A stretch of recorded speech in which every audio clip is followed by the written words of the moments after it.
साथियों, हम बीते 4-5 साल के कालखंड को देखें तो ज्यादातर चर्चाओं में एक बात कॉमन रही है और वो बात है चिंता, भविष्य को लेकर चिंता। कोरोना के समय चिंता रही कि ग्लोबल पैंडेमिक से कैसे निपटें। कोविड बढ़ा तो दुनिया भर की इकोनॉमी को लेकर चिंता होने लगी। कोरोना ने महंगाई पर चिंता बढ़ाई, बेरोजगारी पर चिंता बढ़ाई, क्लाइमेट चेंज को लेकर चिंता तो थी ही, फिर जो युद्ध शुरू हुए उनकी वजह से चर्चाओं में चिंता और बढ़ गई।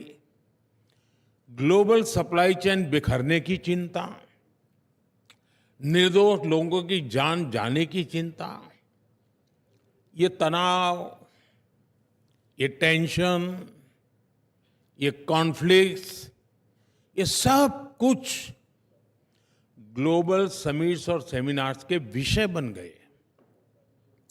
और आज जब चर्चा का केंद्र चिंता ही है, तब भारत में किस तरह का चिंतन हो रहा है, कितना बड़ा कॉन्ट्राडिक्शन है। यहां चर्चा हो रही है द इंडियन सेंचुरी, भारत की शताब्दी। दुनिया में मची उथल पुथल के बीच भारत उम्मीद की एक किरण बना है।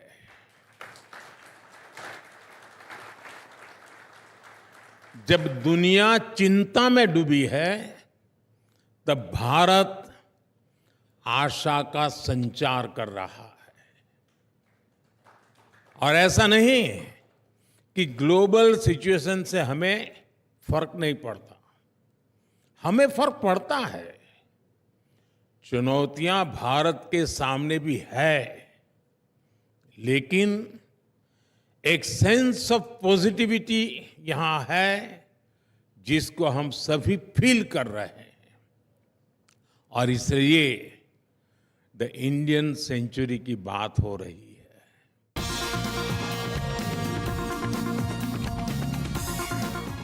अभी हमारी सरकार के थर्ड टर्म के करीब 125 डेज पूरे हुए हैं। 125 डेज में गरीबों के लिए 3 करोड़ नए पक्के घरों को मंजूरी मिली है।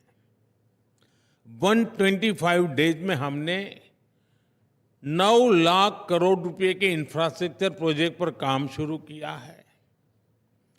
125 डेज में हमने 15 नई वंदे भारत ट्रेनें चलाई हैं। 8 नए एयरपोर्ट पे के काम शुभारंभ हुए हैं। इन्हीं 125 डेज में हमने युवाओं के लिए 2 लाख करोड़ रुपए का पैकेज दिया है। हमने किसानों के बैंक खातों में 21,000 करोड़ रुपए सीधे ट्रांसफर किए हैं। हमने 70 साल से अधिक के बुजुर्गों के लिए 5 लाख रुपए तक के मुफ्त इलाज की व्यवस्था की है। आप भारत में हो रहे काम का दायरा देखिए। 125 डेज में 5 लाख घरों में रूफटॉप सोलर प्लांट लगाए गए हैं।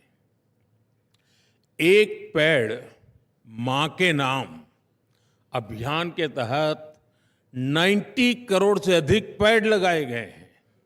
इतना ही नहीं, 125 डेज में हमने 12 नए इंडस्ट्रियल नोड्स को मंजूरी दी है।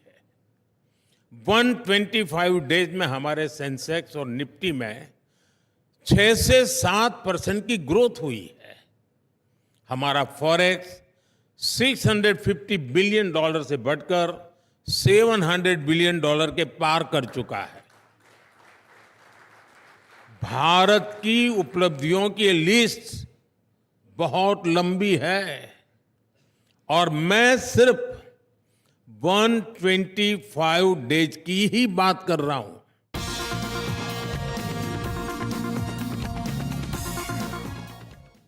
जो सपने हमने देखे हैं, जो संकल्प लेकर के हम चले हैं, उसमें न चैन है न आराम है।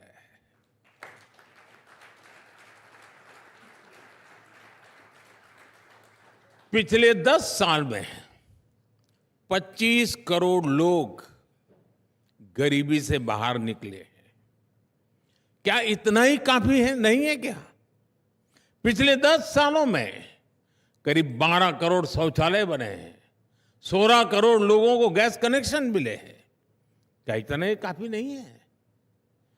पिछले 10 साल में भारत में 350 से ज्यादा मेडिकल कॉलेज बने हैं, 15 से ज्यादा एम्स बने हैं।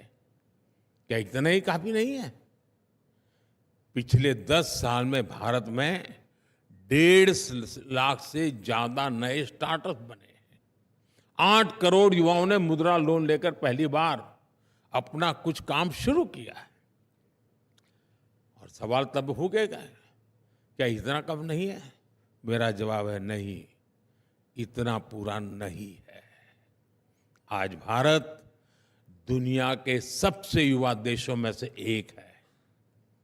इस युवा देश का पोटेंशियल हमें आसमान की ऊंचाई पर पहुंचा सकता है, और इसके लिए हमें अभी बहुत कुछ करना है, बहुत तेजी से करना है।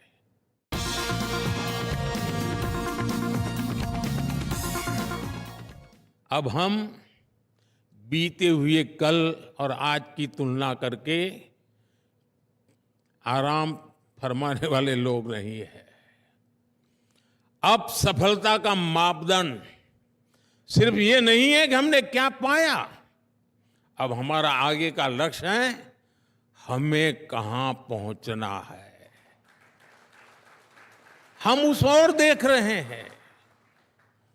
अब कहां तक पहुंचे, कितना बाकी है, कब तक पहुंचेंगे, यानी एक नया अप्रोच लेकर के मैं पूरी सरकारी मशीनरी के साथ काम ले रहा हूं। अब भारत फॉरवर्ड लुकिंग सोच के साथ आगे बढ़ रहा है। 2047 तक विकसित भारत का संकल्प भी इसी सोच को दिखाता है। अब हम देखते हैं कि विकसित भारत का जो हमारा संकल्प है, उसकी सिद्धि के लिए हम यहां कहां तक पहुंचे हैं, हमें और कितना करना है, हमें किस स्पीड और स्केल का परिश्रम करना है। और ऐसा नहीं है कि ये सरकार ने तय कर दिया और टारगेट सेट हो गया। विकसित भारत के संकल्प से आज भारत के 140 करोड़ लोग जुड़ गए हैं। वो खुद इसे ड्राइव कर रहे हैं। ये जन भागीदारी का अभियान ही नहीं, बल्कि भारत के आत्मविश्वास का आंदोलन भी बन चुका है।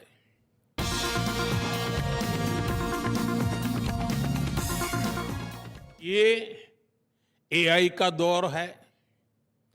दुनिया का वर्तमान और भविष्य एआई से जुड़ा हुआ है, लेकिन भारत के पास डबल एआई पावर की एडवांटेज है। और आपके मन में सवाल होगा कि दुनिया पास एक ही एआई है, ये मोदी के पास डबल एआई कहां से आ गई? दुनिया की नजरों में एक ही एआई है, वो है आर्टिफिशियल इंटेलिजेंस।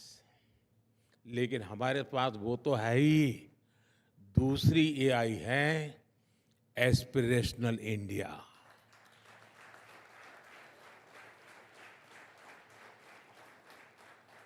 जब एस्पिरेशनल इंडिया और आर्टिफिशियल इंटेलिजेंस की ताकत मिलती है, तब विकास की गति भी तेज होनी स्वाभाविक है। साथियों, हमारे लिए एआई सिर्फ एक टेक्नोलॉजी नहीं है, बल्कि भारत के युवाओं के लिए अवसरों का एक नया द्वार है। इसी साल भारत ने इंडिया एआई मिशन शुरू किया है। हेल्थ केयर हो, एजुकेशन हो, स्टार्टअप्स हो, भारत हर सेक्टर में एआई का उपयोग बढ़ा रहा है। हम दुनिया को भी बेहतर एआई सॉल्यूशंस देने में जुटे हैं। क्वाड के स्तर पर भी भारत ने कई सारे इनिशिएटिव लिए हैं। भारत दूसरे एआई यानी एस्पिरेशनल इंडिया को लेकर भी उतना ही गंभीर है। भारत का मिडिल क्लास, भारत के सामान्य जन, उनकी ईज ऑफ लिविंग, उनकी क्वालिटी ऑफ लाइफ, भारत के छोटे उद्यमी, एमएसएमईज, भारत के युवा, भारत की महिलाएं, हम सबके एस्पिरेशंस को ध्यान में रखते हुए नीतियां बना रहे हैं, निर्णय ले रहे हैं। साथियों, एस्पिरेशनल इंडिया का एक उदाहरण भारत में कनेक्टिविटी को लेकर हो रहा शानदार काम है। हमने फास्ट फिजिकल कनेक्टिविटी और इंक्लूसिव कनेक्टिविटी पर बहुत फोकस किया है।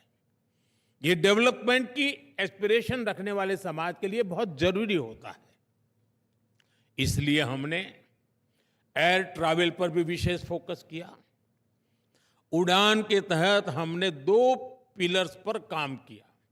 एक टियर 2, टियर 3 शहरों में एयरपोर्ट्स का नया नेटवर्क बनाया और दूसरा एयर ट्रैवल को अफोर्डेबल बनाया, सबकी पहुंच में लाई। उड़ान योजना के तहत करीब 3 लाख फ्लाइट्स उड़ान भर चुकी हैं। इनमें 1.5 करोड़ आम नागरिक सफर कर चुके हैं। आज 600 से अधिक रूट्स उड़ान के तहत और इनमें से ज्यादातर छोटे शहरों को कनेक्ट करते हैं। 2014 में देश में 70 के आसपास एयरपोर्ट थे। आज देश में एयरपोर्ट की संख्या 150 को पार कर गई है। उड़ान योजना ने दिखाया है कि कैसे समाज की एस्पिरेशन विकास को गति देती है।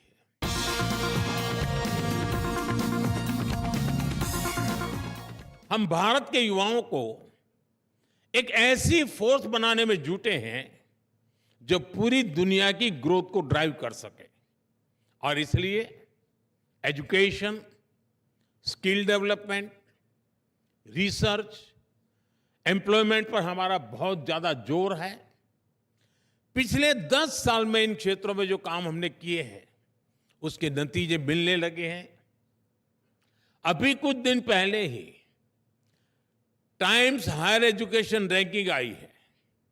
भारत दुनिया का वो देश है जहां रिसर्च क्वालिटी के मामले में सबसे अधिक सुधार हुआ है। बीते 8-9 सालों में भारत की यूनिवर्सिटीज का पार्टिसिपेशन 30 से बढ़कर 100 से अधिक हो चुका है। क्यूएस वर्ल्ड यूनिवर्सिटी रैंकिंग में भी भारत की प्रेजेंस 10 साल में 300% से अधिक बढ़ी है। आज पेटेंट्स और ट्रेडमार्क्स की संख्या ऑल टाइम हाई पहुंच रही है। आज भारत दुनिया के लिए R&D का एक बड़ा हब बनते जा रहा है।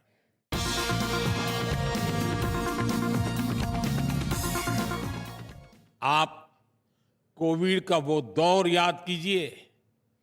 जरूरी दवाओं की, जरूरी वैक्सीन की हमारी जो कैपेसिटी थी, उससे हम भी करोड़ों डॉलर कमा सकते थे। उससे भारत का फायदा होता, लेकिन मानवता हार जाती। ये हमारे संस्कार नहीं है।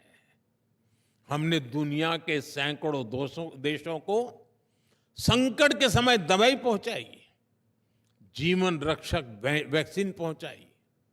मुझे संतोष है कि कठिन समय में भारत दुनिया के काम आ पाया। साथियों, भारत टेकन फॉर ग्रांटेड रिश्ते नहीं बनाता। हमारे रिश्तों की बुनियाद विश्वास और विश्वसनीयता के आधार पर है।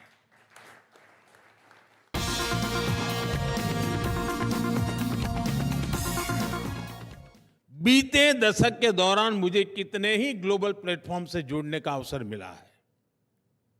मैं दुनिया भर में G20 और G7 के सम्मेलनों का हिस्सा रहा हूं।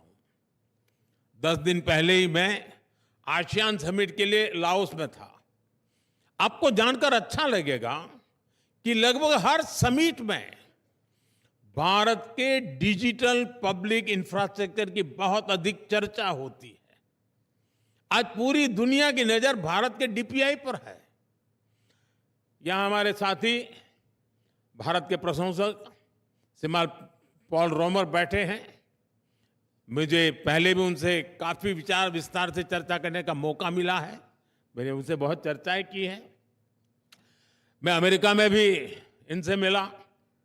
हमारी चर्चाओं के दौरान पॉल ने भारत के डिजिटल इंफ्रास्ट्रक्चर की, आधार और डिजी लॉकर जैसे इनोवेशंस की बहुत तारीफ की है। बड़ी बड़ी समिट्स में इसी तरह लोगों को हैरानी होती है कि भारत ने इतना शानदार डीपीआई कैसे विकसित कर लिया। फ्रेंड्स, इंटरनेट के दौर में भारत के पास फर्स्ट मूवर का एडवांटेज नहीं था।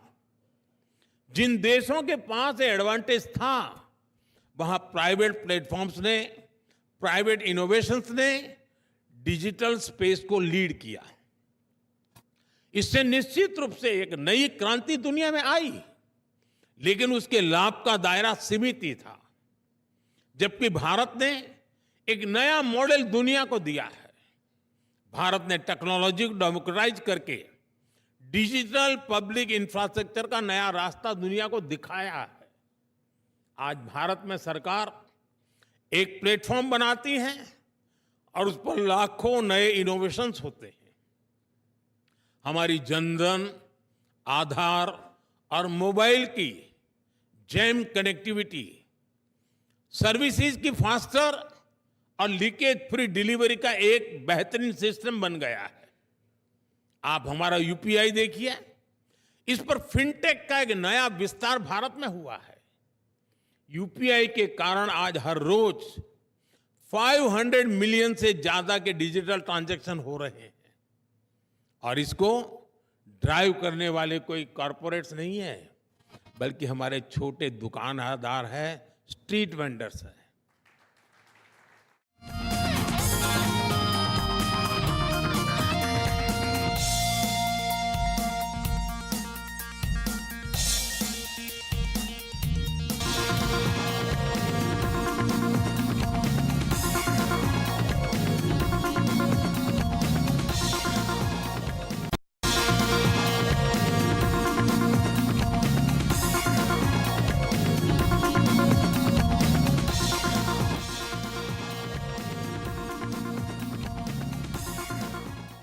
इक्कीसवीं सदी का ये समय, ये मानव इतिहास का सबसे महत्वपूर्ण समय है। ऐसे में आज के युग की बड़ी जरूरतें हैं स्टेबिलिटी, सस्टेनेबिलिटी और सॉल्यूशंस। ये मानवता के बेहतर भविष्य के लिए सबसे जरूरी शर्तें हैं और भारत आज यही प्रयास कर रहा है। इसमें भारत की जनता का एक निष्ठ समर्थन है। 6 दशक में पहली बार देश के लोगों ने किसी सरकार को लगातार तीसरी बार अपना जनादेश दिया है। ये मैसेज स्टेबिलिटी का है। अभी हरियाणा में चुनाव हुए हैं। इन चुनावों में भी भारत की जनता ने स्टेबिलिटी के इस भाव को और मजबूती दी है। साथियों, क्लाइमेट चेंज का संकट आज पूरी मानवता का संकट बन गया है। इसमें भी भारत लीड लेने की कोशिश कर रहा है। ग्लोबल क्लाइमेट चेंज में हमारा कंट्रीब्यूशन न के बराबर है, फिर भी भारत में हमने ग्रीन ट्रांजिशन को अपनी ग्रोथ का फ्यूल बनाया है। आज सस्टेनेबिलिटी हमारी डेवलपमेंट प्लानिंग के कोर में है। आप हमारी पीएम सूर्यघर मुफ्त बिजली योजना को देख लें, खेतों में सोलर पंप लगाने की स्कीम को देख लें, हमारा ईवी रिवॉल्यूशन हो या इथेनॉल ब्लेंडिंग प्रोग्राम हो, बड़े बड़े विंड एनर्जी फार्म हो या एलईडी लाइट्स मूवमेंट हो, सोलर पावर्ड एयरपोर्ट्स हो या बायोगैस प्लांट्स पर फोकस हो, आप हमारा कोई भी प्रोग्राम, कोई भी स्कीम देख लीजिए, सभी में ग्रीन फ्यूचर को लेकर, ग्रीन जॉब्स को लेकर एक स्ट्रांग कमिटमेंट ही पाएंगे।